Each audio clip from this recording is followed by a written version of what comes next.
Buen día. Ahora sí, la clase de hoy la va a dar el doctor Cristian Dortona, fellow del Instituto Ángel Rojo. Bueno, buen día a todos. Gracias por la presentación. Como decía, mi nombre es Cristian Dortona, soy del Instituto Rofo. Y la charla de hoy es sobre el tratamiento preservador de fertilidad en cáncer de endometrio. A nivel epidemiológico, como ya más o menos todos sabemos, el cáncer de endometrio es la sexta patología oncológica más frecuente en la mujer. Tiene más o menos 417.000 nuevos casos anuales y 97.000 muertes anuales a nivel mundial. Y esto también está dado por un aumento en la incidencia en los últimos años, principalmente por el envejecimiento de la población y también por el aumento de la obesidad, que es un factor de riesgo importante. Y la edad media del diagnóstico de esta patología es normalmente unos 65 años.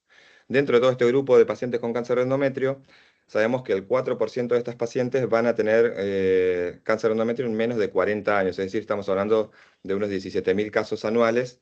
Y lo importante de esto es que de estas pacientes con menos de 40 años, el 70% de ellas van a ser o nulíparas o que todavía no cumplieron con sus deseos de paridad. Y también otro dato importante es que de todas estas pacientes que todavía no tuvieron hijos o que los quieren seguir teniendo, el 80% de ellas van a estar en estadios iniciales que van a estar limitados al endometrio o con compromiso superficial del miometrio o con tumores bien diferenciados que los va a hacer posibles de un tratamiento preservador de fertilidad. Eh, entonces, en todas estas pacientes jóvenes, los factores de riesgo para poder desarrollar a edad temprana el cáncer de endometrio son más o menos similares a los de todos. Habla principalmente de la nuliparidad, la anovulación crónica, ciclos menstruales irregulares. Algo importantísimo es el tema de la diabetes y la obesidad severa o mórbida que se ve cada vez más en pacientes más jóvenes. La exposición al tamoxifeno y otro dato importantísimo que después vamos a ver un poco más es la predisposición genética principalmente asociado al síndrome de Lynch. En estas pacientes, aparte de todos los síntomas que genera el cáncer de endometrio, lo que más frecuentemente vamos a ver es el sangrado uterino anormal como síntoma cardinal, y dentro de todo ese grupo de sangrados uterinos anormales, el sangrado abundante o el intermenstrual es el más frecuente en estas pacientes. Entonces, en todas estas pacientes que tenemos la sospecha de cáncer de endometrio, el método diagnóstico por excelencia y gol estándar hoy es la biopsia de endometrio guiada por histeroscopía, ¿sí? No la biopsia ciegas. Por eso dejo acá la reseña de lo que nos dicen las guías. Y también un dato importante que tenemos que tener en cuenta antes de pensar en un tratamiento preservador de fertilidad, aparte del método diagnóstico, es los estudios complementarios posteriores. Siempre tenemos que tener una buena resonancia magnética de abdomen y pelvis con contraste, alta resolución y tiempo de difusión, y en caso de que esto no pueda realizarse, se puede tener en cuenta una ecografía transvaginal, pero sí o sí realizada en manos expertas. ¿Y esto por qué es importante? Porque debemos tener bien evaluado cuál es la invasión miometreal previa a hacer un tratamiento, si hay compromiso o no del cervix y también si hay compromiso ganglionar. Y un dato relevante acá, quizás para que lo tengamos en cuenta, en realizado en manos expertas, la ecografía transvaginal tiene una sensibilidad de un 75 y una especificidad del 84% para invasión miometrial versus un 82 a un 90% de la resonancia, que son bastante similares. Sí se ve un poco más de diferencia quizás en la evaluación del compromiso cervical, que en la ecografía transvaginal la sensibilidad es del 69% y especificidad del 82% versus un 93 y 96% en la resonancia. Pero esto, el estudio complementario siempre es importantísimo antes de que tomemos algún tipo de decisión. Pasando a lo que son las guías, una de las guías más importantes que tenemos es la ESGO-R-EGE del 2023, que habla específicamente sobre el tratamiento preservador de fertilidad en pacientes con cáncer de endometrio. Obviamente, fuera de que la selección de paciente va a ser lo más importante de esto, todo lo que les voy a comentar ahora y lo que dicen siempre las guías es que debe ser realizado en una institución que se dedique específicamente a hacer este tipo de tratamientos y dentro de un entorno multidisciplinario que debe incluir obviamente el oncoginecólogo, el especialista en imágenes, un especialista en patología, un especialista en genética y también un especialista en reproducción. Referente a la selección de pacientes, que esto es uno de los puntos más importantes, siempre deben ser estadios iniciales, estadios 1A sin invasión miometrial, no debe tener enfermedad metastásica y también hay que ver el tema de los factores de riesgo.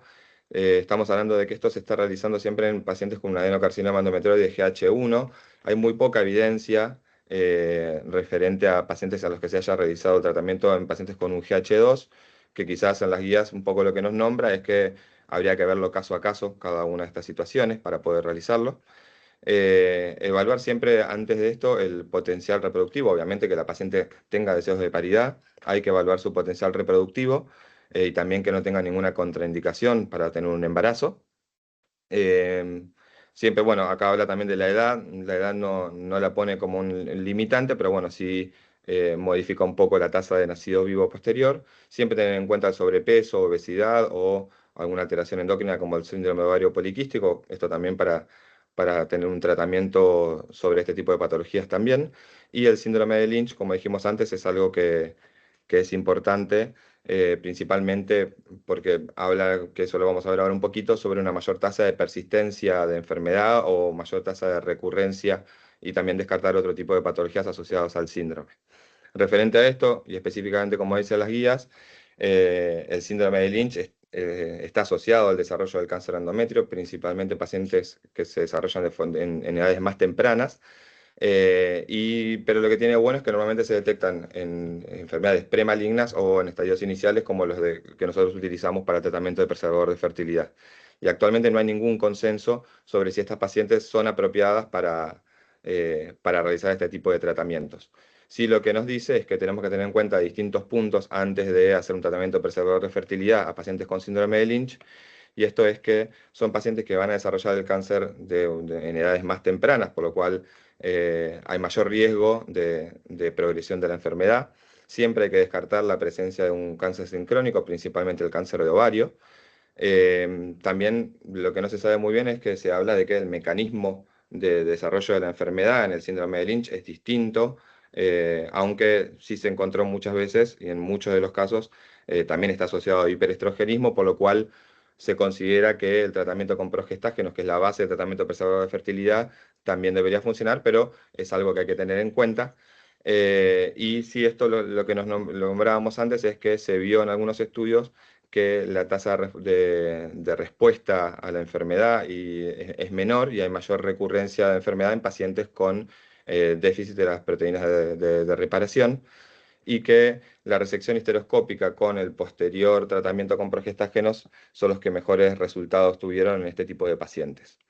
Esto igualmente, lo que les comentaba recién, lo habla principalmente de este estudio, un estudio de Chung de 2021, que en realidad es un estudio que es retrospectivo de solamente 57 pacientes, que lo que hicieron fueron tomar pacientes que hayan hecho de forma retrospectiva tratamientos preservadores de fertilidad y le hicieron sobre esas biopsias la clasificación molecular, y ahí vieron que de esas 57 pacientes, 9, es decir, un 15%, tenían déficit en las proteínas de reparación, y ahí lo que vieron en estas pacientes fue que hubo una menor tasa de respuesta completa o parcial, viendo un 44,4% contra un 82,2% de las pacientes que eran P53 wild type, y que la tasa de respuesta completa a 6 meses también fue más baja en estas pacientes, que era un 11,1 contra un 53% en las wild type. Pero bueno, es un estudio que con poco valor estadístico.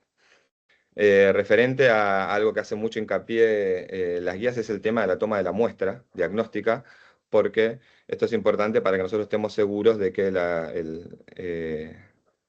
el diagnóstico histológico sea de un endometrioide GH1. Y esto, como les dije previamente, la biopsia debe realizarse con toma de muestra endometrial bajo histeroscopía de forma directa, evitar las tomas de biopsias a ciegas. Y también lo que nos habla es sobre un esquema de 3 pasos de toma de muestras, no solamente de toma de muestras, sino también esto lo usan para lo que sería la resección de la lesión de forma histeroscópica previa al inicio del tratamiento con progestágenos. Y acá nos habla de 3 pasos. El primer paso sería, que es lo que se ve en verde, sacar lo que sería lo que se ve de enfermedad macroscópica. Posterior a esto, hacer una resección de endometrio sano alrededor de 4 a 5 milímetros y luego una pequeña porción de amiometrio. Entonces nosotros con toda esta información vamos a tener un buen diagnóstico histopatológico y también vamos a saber si es que había o no invasión miometrial. Pero hacen mucho hincapié en esta toma de muestras previo a realizar el tratamiento. Y referente al tratamiento, algo que hace hincapié muchísimo es este tema de que el objetivo del tratamiento preservador de la fertilidad es obtener una tasa de respuesta completa que está definida como la presencia de biopsias negativas. ¿Bien? ¿Cuánto tiempo se debe realizar el tratamiento para tener las biopsias negativas? La verdad que no está bien definido. Sí, lo que hablan es de que un mínimo de biopsias negativas a los 6 meses tiene que presentar. También hay que tener siempre en cuenta los otros factores de riesgo, como la obesidad, la insulina resistencia en estas pacientes. Y después también lo que no está bien definido es cuánto tiempo uno puede esperar a tener una respuesta completa. Hablan de un máximo de 12 o como mucho 15 meses hasta que se pueda realizar el tratamiento y tener una tasa de respuesta completa, sino luego pasar sí al tratamiento definitivo con cirugía. Y lo que se vio fue una tasa de respuesta completa global con o sin histeroscopía, resección histeroscópica previa de un 75 a un 79%, y en estas pacientes que sí se les hizo la resección histeroscópica previa, la tasa de respuesta fue mayor todavía, y estamos hablando de un 90 a un 95% de las pacientes.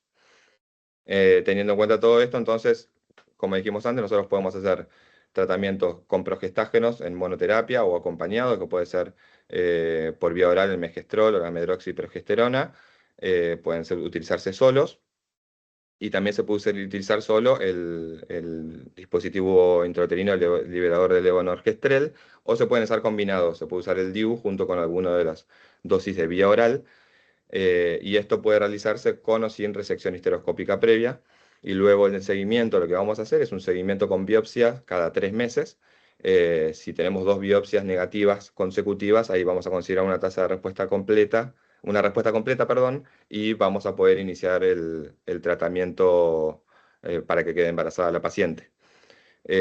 Si después, una vez que se alcanzó la respuesta completa, y mientras la paciente inicia el tratamiento de fertilidad, sí tenemos que hacer un control cada 3 meses con examen clínico y ecografía. Eventualmente se pueden hacer biopsias cada 3 a 6 meses, y en caso que sea necesario alguna resonancia magnética. Y referente a la búsqueda del embarazo, lo que se debe estimular a la paciente es que una vez que está finalizado, que se alcanza la respuesta completa, es tratar de buscar el embarazo apenas se alcanza. Siempre se debe considerar el tratamiento de reproducción asistida, pero en pacientes que son jóvenes, que tienen un potencial reproductivo bueno, se puede considerar darle 6 a 9 meses e intentar una concepción sin ningún tipo de tratamiento de fertilidad. Y bueno, obviamente hay que tener un control bastante estricto de todas estas pacientes hasta que alcancen el embarazo. Y posterior a esto, hablando específicamente de cuándo hacer el tratamiento definitivo, normalmente lo que recomiendan hoy en día es hacer el tratamiento definitivo con cirugía, después de alcanzar el embarazo o de cumplir con los deseos de paridad. Y obviamente también en toda paciente a la que se realiza este tratamiento, pero que no tuvo respuesta, o que tuvo una recurrencia, o que tuvo una progresión de la enfermedad, también obviamente se le va a hacer el tratamiento quirúrgico sin completar la paridad. Y después obviamente hay algunos casos muy seleccionados en los que se ha generado una reinducción de un tratamiento preservador de fertilidad, pero eso ya es algo muy específico y que quizás no está súper recomendado. Esas son las guías de ESGO. Las guías de NCCN más o menos nos dicen lo mismo, nos hablan de adenocarcinomas endometrioides, GH1, con diagnóstico a través de histeroscopía, limitado solamente al endometrio, principalmente por resonancia o por ecografía, que no haya enfermedad metastásica, no haya contraindicaciones para el embarazo, y que tengan, bueno, una consulta con fertilidad. Y a estas pacientes las indicaciones son las mismas, se puede usar el levonorgestrel, el megestrol, la medroxiprogesterona, o también pueden utilizarse de forma conjunta. Y acá lo que nos habla es hacer la evaluación endometrial cada 3 a 6 meses con histeroscopía. Si hubo respuesta completa, intentar el embarazo y después hacer controles cada 6 a 12 meses si es que no queda embarazada. Y en caso de que no vaya a buscar un embarazo de forma activa, sí considerar hacer un mantenimiento con un tratamiento con progestágenos, y posterior a cumplir el deseo de paridad, pasar a hacer o que haya obviamente, como dijimos antes, progresión de la enfermedad o recurrencia, sí hacer el tratamiento quirúrgico definitivo. Y si vemos, si acá una diferencia que nombra el NCCN es que si a los 6 meses nosotros vemos que todavía hay enfermedad y estaba realizando un tratamiento con monoterapia, quizás pasar un tratamiento doble, como por ejemplo el DIU más alguno de los tratamientos por vía oral, después continuar con las biopsias hasta los 12 meses, y si sigue con enfermedad, pasar a hacer el tratamiento quirúrgico definitivo. Después, estas son las dos guías más importantes que tenemos. Yendo a algunos reviews que hay, este es uno de 2023. Algunos datitos importantes que podemos encontrar es que, bueno, en este más o menos nos habla de los mismos, nos habla mucho sobre la selección de las pacientes, que es más o menos lo mismo que hablábamos antes. Un dato sí importantísimo es que siempre tiene que ser un adenocarcinoma endometrioide de GH1. No se pueden realizar tratamiento preservador de fertilidad en histologías de alto grado. Em, pero un dato relevante en este review es que hablaba principalmente sobre el tema de los resultados reproductivos y en este muestra un metaanálisis de 34 artículos en el cual se vio a 559 pacientes, de las cuales 408 tenían cáncer de endometrio inicial, 151 hiperplasia con atipía, y en esta se encontró una tasa de nacidos vivos de un 28% en el cáncer de endometrio y un 26% en las que tenían la hiperplasia endometrial, es decir, una tasa, uno de cada 4 pacientes aproximadamente. Y sí, nombraba también que hay uno de los estudios que decía que hay una diferencia estadísticamente significativa entre aquellas pacientes que realizaron, que buscaron el embarazo a través de tratamientos de fertilidad, de reproducción asistida. Se vio que alcanzaron el embarazo en un 39,4% versus aquellas que lo buscaron de forma espontánea, en las que se vio una tasa de embarazo de un 15%. Y este mismo review también tiene este cuadrito que lo puse porque es bastante, simplifica bastante cómo es todo el manejo, hacer el diagnóstico por vía histeroscópica, si nos confirman que está dentro de lo que nosotros buscamos, es decir, un endometrioide GH1, estadio 1A sin invasión miometrial, o una hiperplasia endometrial con atipía, siempre hacer esto a través de la biopsia de 3 pasos, o si es una hiperplasia con atipía, hacer varias biopsias endometriales. Y acá principalmente habla del tratamiento con el DIU y después hacer los seguimientos, ¿no? Cada 3 meses, por 2 veces, si las dos son negativas, ya podemos sacar el DIU y pasar a buscar embarazo, y una vez que cumplió el deseo de paridad, hacer el tratamiento definitivo. Y luego, si no se alcanza el embarazo o se ven tasas no se ve la respuesta completa, se puede hacer a los 6 meses después.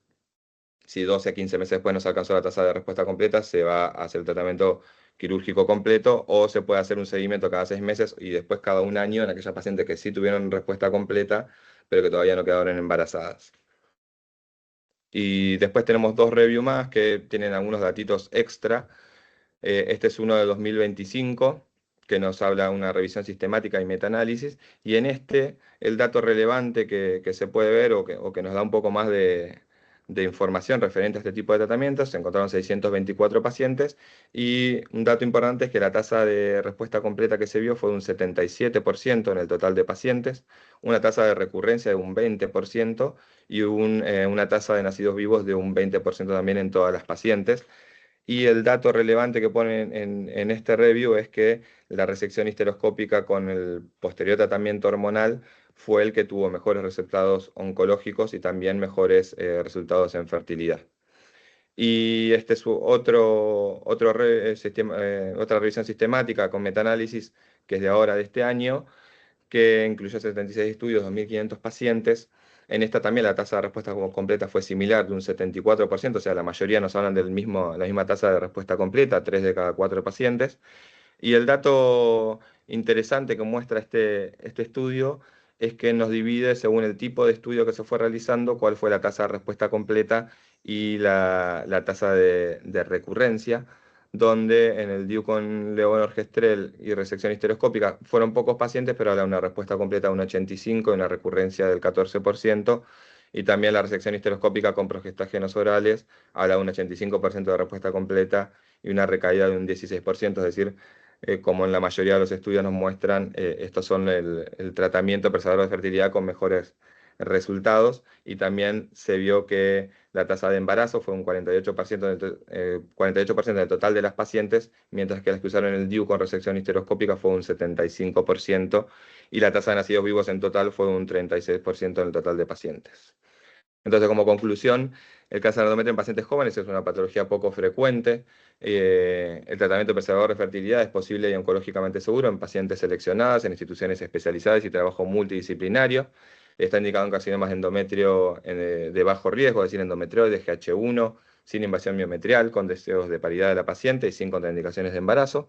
El tratamiento está basado en progestágenos, que puede ser megestrol, medroxyprogesterona o el diuco-levonorgestrel, que puede ser tanto en monoterapia como combinados, y con o sin resección histeroscópica previa, pero la resección histeroscópica previa de la lesión fue la que mostró mejores resultados. Se hace un seguimiento trimestral hasta alcanzar la tasa de respuesta completa, después el intento de concepción, y ante la falla del tratamiento, progresión, recaída o luego de cumplir la paridad, está recomendado completar el tratamiento quirúrgico con histerectomía, salpingectomía bilateral. Y bueno, esta paciente también hay que evaluar con o sin oforectomía. Muchas gracias. Bueno, muchas gracias, Cristian, muy buena. No sé si alguien quiere hacer alguna pregunta, algún comentario. Hola, buen día. Jero habla. Hola, buen día, Jero. ¿Cómo andan? Bueno, muchas gracias por la clase. Quería aprovechar a preguntarle, lamento, a lo mejor capaz que lo dijiste, pero por eso me cortaba la clase.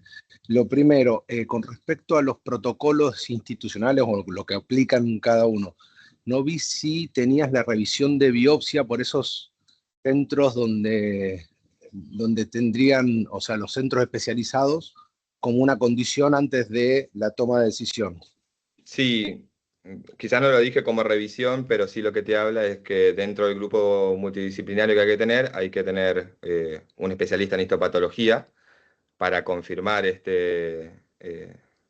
tipo histológico y la invasión miometrial, y también hace mucho hincapié en la toma, en el método de toma de muestra, por eso habla mucho de la toma de histeroscopía bajo visión directa y con esta forma de 3 pasos para tener un diagnóstico certero, porque se puede determinar mejor o hay mayor. Normalmente se ve la misma patología en estas pacientes que se realiza esta técnica que en una pieza definitiva, mientras que si uno hace, por ejemplo, la biopsia con cureta, se vio mayores diferencias en lo que es la biopsia definitiva. Capaz que algunos te dicen un adenocarcinoma GH1 endometrioide en una biopsia por cureta, y después capaz que en la biopsia definitiva te habla de que era un GH3, un GH2 o alguna otra histología. Entonces se hace mucho hincapié en que lo vea un patólogo experto y que el tipo de biopsia sea realizado con esta toma de tres pasos, bajo histeroscopía con visión directa. Sí, además que te permite tomar una muestra del miometrio como para tener una evaluación de la infiltración real o no. Exacto, no solamente de la resonancia, sino también de la zona donde está el tumor, saber si el miometrio subyacente está comprometido. Perfecto. Segunda pregunta, perdón que hago 2 o 3 preguntitas. Con respecto al tratamiento con resectoscopía, la sensación que tengo en los casos que me han tocado es que a veces tenés todo el endometrio proliferado y resulta por ahí complejo diferenciar lo que puede ser o no invasor, porque también se acompañan muchas veces de enfermedad preinvasora. Entonces, con respecto a la resectoscopía, en una paciente vos querés preservar la fertilidad, me resulta por ahí complejo el tratamiento con la resección histeroscópica de por sí. No sé si tienen alguna opinión al respecto. En las guías lo único que nombraba es que la recomendación en ese tipo de situaciones, bueno, pasa que lo diferencia mucho en pacientes que tienen lesión, o sea, un cáncer de endometrio, o las que tienen la hiperplasia endometrial con atipía. En las que habla de hiperplasia endometrial con atipía te dice que tenés que tomar biopsias múltiples superficiales, mientras que en las que son con lesión, como decís vos, a veces son lesiones muy grandes y terminás haciendo una lesión endometrial bastante importante. Lo único que nombra es que quizás que recomiendan estas situaciones es el uso de un resectoscopio bipolar, que no sé si hay diferencia después en el resultado definitivo entre un monopolar y un bipolar. No dice mucho más las guías, la verdad, o por lo menos yo no lo vi.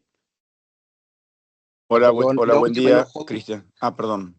Perdóname. Y es respecto a las pacientes con persistencia de la enfermedad, no llegué a escuchar si hablaste de cómo en la intención de agregar tratamiento, por ejemplo, le pusiste el DIU o le hiciste la resección histeroscópica con un DIU de levonorgestrel y a los 3-6 meses encontrás que tiene una persistencia o no remitió completamente. ¿Qué Ahí agregás ahí? la opción que te da es, si vos necesitas un tratamiento combinado, sumar un tratamiento combinado, es decir, sumarle aparte del DIU, por ejemplo, la medroxi o el megestrol, o si estabas haciendo solamente el vía oral, sumarle el DIU. Y después continuar el control cada 3 meses, durante 6 meses más, y ahí evaluar. Sí. En caso de persistencia a los 12 o 15 meses, la recomendación es no continuar con el tratamiento preservador de fertilidad. Cristian, ¿cómo estás? Buen día. Gracias por la charla. Excelente. Una pregunta. En el grupo de pacientes que recayeron, ¿leíste si te varió la histología y el patrón biológico de la toma? Esa es la primera pregunta. Y la segunda pregunta es, en el caso de elegir el megestrol, si empezás con 160 miligramos de entrada, o sea, 80 y 80, o empezás con 320 miligramos de entrada, asociado a la metformina y asociado al DIU, o sea, toda la mercadería de entrada, digamos. Claro. No sé si tenés eso. La primera pregunta que me hiciste no lo vi discriminado. La realidad que en ningún momento leí que hable sobre las diferencias en la anatomía patológica definitiva.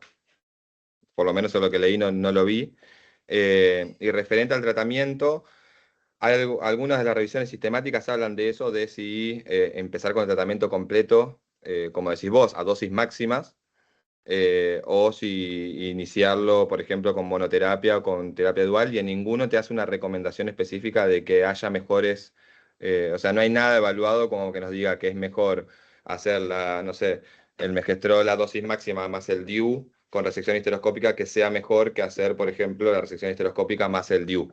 En ninguno lo nombra específicamente como algo mejor. Sí, lo único que nombran que hay diferencia es que la resección histeroscópica previa con cualquiera de los otros tratamientos tiene mejores resultados, pero ninguno te dice específicamente si dándole dosis máxima plena de inicio mejora esta respuesta. Está bien. El tema cuando hablaste del receptoscopio, en Sí. pasar primero superficial y después profundo, tengo entendido en el trabajo que está aplicado a los pólipos para descartar el estadio 1A1 de la nueva clasificación del carcinoma de endometrio. Creo que se aplica solamente en lesiones polipoideas y aisladas. Era esa la observación. Gracias, Cristian. Ok, gracias. Hola, buen día. Buen día. ¿Qué tal? Bueno, buen enfoque del tratamiento, Cristian. Algunos puntos a considerar. Lo primero es que hay que tenerlo presente al cáncer de endometrio en pacientes jóvenes, porque no es lo que uno primero piensa. Y en general, cuando uno no piensa algo, en general o lo diagnostica tarde o no lo diagnostica. Siempre pensar ante una hemorragia persistente que podría ser. Así que siempre tener el protocolo de un SUBO que no responde en jóvenes, en buscar algo más que una patología disfuncional, ¿sí?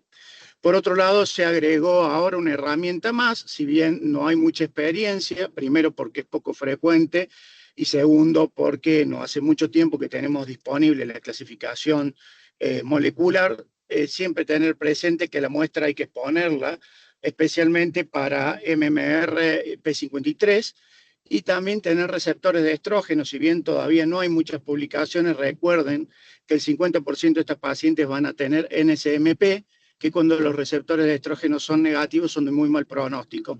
Y es una herramienta más para tomar la decisión si preservo la fertilidad o no la preservo, ¿no?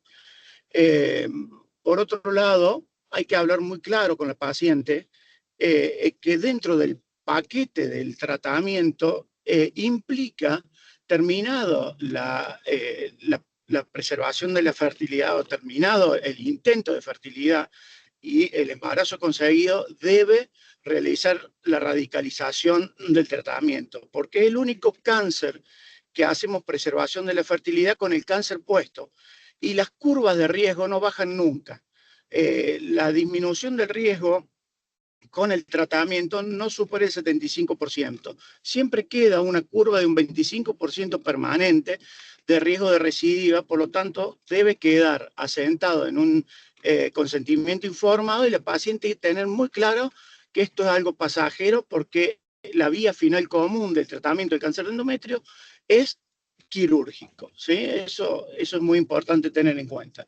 Y por otro lado, si megestrol, no megestrol o acetato de medroxiprogesterona, la verdad que hoy ya no está muy en discusión porque la tasa de respuesta con el diolevonorgestrel solo es superior y con, la verdad, con tasas de respuesta superiores y sin demasiadas reacciones adversas. Entonces, creo que el DIU sería suficiente, salvo en casos persistentes. Y por otro lado, no apurarse, si bien hay que hacer el control a los 6 meses, saber que el 70% termina respondiendo casi al año. Entonces, no apurarse a tomar decisiones apresuradas, porque es una tasa de respuesta lenta en general el tratamiento de preservación de la fertilidad en endometrio, ¿sí?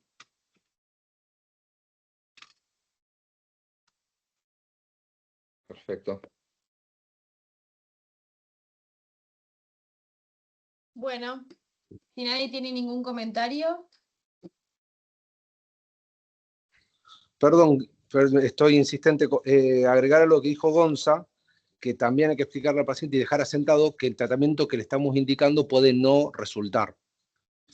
Y una paciente que está muy entusiasmada en preservar la fertilidad, por ahí de repente va a decirle que hay que sacarle el útero.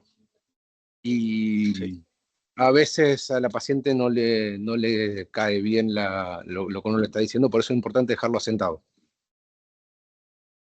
Perfecto. Otra cosita importante, si la paciente tiene otros factores de riesgo que le puedan dificultar el embarazo, ya en ese momento que se va a hacer el tratamiento conservador de la fertilidad y empezar a cambiárselo, como por ejemplo la obesidad en estas pacientes que a veces suelen tener obesidad, es muy importante la reducción de peso, ya una reducción de más del 5% ya demostró beneficios después en resultado de embarazo, pero después se tiene que embarazar y puede ser un problema si la paciente también tiene cercano a 40 años. Así es. Totalmente. Bueno.